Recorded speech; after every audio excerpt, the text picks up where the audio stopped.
Welcome back to the deep dive, where we cut through the noise, bypass the bullet points, and really give you the essential clarity you need. Yep. We know you're looking for that competitive edge, those nuggets of knowledge that genuinely stick with you and can, transform how you approach your business. Hmm. And today we are jumping into one of the most high-stakes, variable-heavy sectors out there, logistics. Oh, definitely. I mean, this industry is just defined by constant flux. You're dealing with fuel prices that jump overnight, freight rates that seem to fluctuate weekly. And customers who demand tighter and tighter delivery windows. Exactly. Now, here's the core challenge we saw in the source material. Logistics operations, they're generating mountains of data. So much data. Yeah. GPS pings, fuel cards, delivery receipts. Right, but critically, too many of the big decisions are still being driven by, what, a manager's gut feeling? Or just old habits. They are rich in data, but But poor in insight. That's a perfect way to put it. relying on instinct when the margins are this tight isn't just inefficient, it's a massive vulnerability. It really is. So our mission today is to unpack the 6 crucial shifts needed to transform a logistics business. We want to help you move it from relying on hunches to achieving clarity, profitability, and real resilience through a data culture. An actionable data culture. An actionable one. Okay, let's unpack this. What's fascinating here is that this is less about installing some new piece of tech Yeah, and more about a change in management philosophy. it's a mindset shift. It's a huge Yes. mindset shift.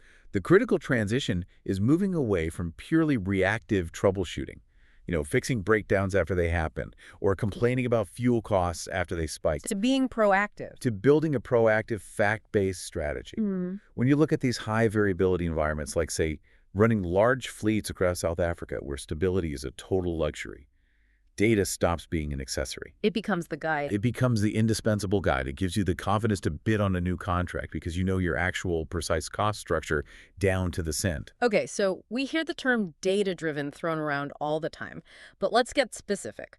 For the operator listening right now, the one who's battling those razor-thin margins, what are the genuine, quantifiable advantages here? The advantages, they fundamentally rewire the business. Let's focus on 4 key areas. First, it's about early anomaly detection. Spotting problems before they become catastrophes. Exactly. Instead of waiting for the monthly P&L to show a sudden 5% drop in profit, you're looking at daily data that flags one driver or one route whose fuel consumption just spiked by 15%. So you can jump on it immediately. You catch the small deviation before it balloons into a financial disaster. Second, informed decision-making. And this is more than just optimizing a route. Okay. It means using predictive modeling for your maintenance. So instead of changing oil based on a calendar date, Like every 6 months or whatever. right, you change it based on engine diagnostic data, the CAN bus data, which reveals the actual stress and wear on that specific vehicle. That reduces waste and prevents catastrophic failures. That distinction, calendar-based versus diagnostic-based maintenance, that feels like where the real savings are. But doesn't this constant measuring create tension? Doesn't it breed a culture of, micromanagement, where drivers feel like they're being watched all the time? That is a crucial question. And it speaks directly to the third advantage: accountability and trust. Okay. See, data, when it's done right, doesn't enforce micromanagement. It enforces fairness. How so? When everyone agrees on the facts, when the metrics are visible, and standardized accountability just flows naturally, it's based on verifiable performance, not on some subjective opinion or, who the manager happened to like best. So the data becomes the neutral third party in every operational debate. Precisely. And that leads right into the fourth benefit: genuine business resilience. A lot of logistics businesses fail because they just don't have transparency into their own costs. They're flying blind. They are. By reducing that uncertainty with facts, you build a business that can accurately calculate its risk, absorb shocks like a fuel spike, and react strategically. The goal is clarity, not clutter. Clarity, not clutter. I like that. So let's assume our listeners on board, they're ready to start. The temptation is always to leap into buying the most expensive, flashy system right away. Always. But our sources suggest the starting point is much more grounded. It is. It is. The initial mistake so many companies make is analysis paralysis. They capture everything and end up analyzing nothing. You have to prioritize. So this brings us to step 1. Start with the numbers that matter most. You have to look at the variables that have the maximum leverage over your cash flow. And start simple. Like what? What are we talking about? Things like fuel usage per kilometer, driver idling time, and the average repair cost per kilometer traveled. Easy to track, but devastating if you ignore them. But the real insight comes from asking deeper questions. Are you calculating your cost per delivered unit? If your margin is, say, 10%, which specific routes or clients are bringing you less than that? Ah, so you can see who your most and least profitable customers actually are. Right. Or are delays always happening at one specific depot, silently eating your margins? The numbers that matter are the ones that force you to change your mind about something you thought was true. That's a great distinction. But let's say a manager is tracking those core metrics, they have them in a nice spreadsheet. That data often just stays locked on one computer, doesn't it? It does. It sits in a silo. So how do you get that valuable info out to the workforce so it actually changes behavior? Well, that moves us perfectly to the second cultural necessity, making that data visible and easy to understand. Right. Data only adds value when it's visible to the people who can actually change it. The drivers, the dispatchers, the people in the workshop. So how do you do that without just creating massive, overwhelming reports that nobody reads? The focus has to be on simplified dashboards and targeted feedback. If you just give a driver a total fuel consumption report, they might just shrug. It's too abstract. Doesn't mean anything to them. But if you show them on a simple display their idling score compared to the fleet average, and then translate that idling time directly into dollars or rand lost, the impact is immediate. Because now it's personal, it's tangible. It's tangible. Yeah. We've seen powerful examples where, just by making idling time visible, fleets cut their fuel waste from it by double-digit percentages almost overnight. Wow. And why? Because the data isn't a weapon. It's an educational tool that shows how a small change in behavior directly benefits the company they work for. Visibility turns numbers into action. Okay, so this is where it gets tactical. Steps 1 and 2, get you the data and make sure people see it, but keeping that momentum going. That's always the challenge, isn't it? It is. So once that initial enthusiasm wears off, how do you bake this into the daily operation so it becomes permanent? This is step 3. Build consistent habits around data. A data culture isn't a switch you flip. It's a routine you build day by day. You need rituals. What kind of rituals? Start every single operations meeting, daily dispatch, weekly planning, whatever, by reviewing the 3 key KPIs you identified back in step 1. Make it mandatory. So it's the first thing on the agenda every time. Every single time. That consistency turns data from an extra task into the non-negotiable heartbeat of the organization. And that ritual has to be paired with a conversational habit, always asking why. The why behind the numbers. Yes, why did our average speed drop on Route 4 this week? Why did the repair cost on Vehicle 17 jump? The data gives you the what, but the team's expertise has to provide the why.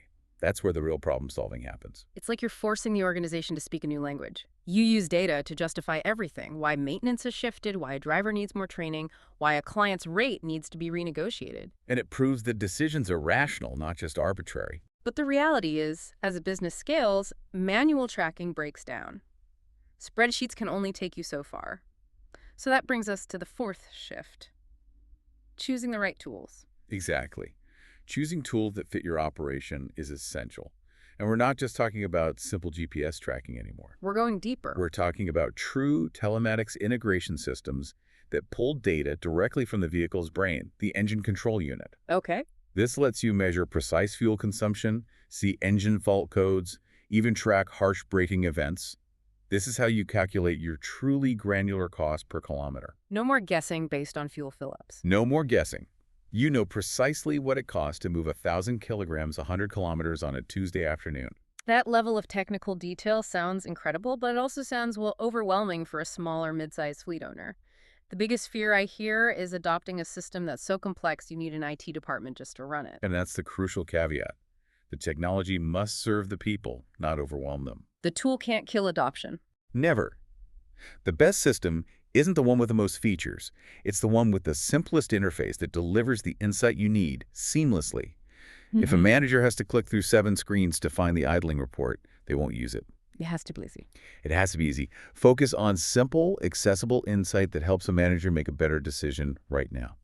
That's a perfect pivot, because once you have the processes and the tech in place, none of it matters if the tone isn't set from the top. So we move to the highest level, to leadership. Step 5, lead with data, not assumptions. The culture doesn't just change because you bought software. No, it changes because leadership models the behavior consistently. Right. When management uses data to explain decisions, whether it's approving a new truck based on calculated ROI or adjusting driver bonuses based on safe driving scores, it sends a powerful message. An undeniable message. It creates a new language of progress. If a leader says, look, we need to delay that new truck purchase because our fleet utilization is only at 78%, and the data shows we lose X amount in fixed costs every month, we run below 90%. Then everyone understands the logic. They stop debating feelings and start debating the facts. Exactly. And that transparency builds so much trust. When your team sees that decisions are driven by shared, verifiable facts rather than, personal preference or market panic, they get on board. It just reduces all that internal friction. It does.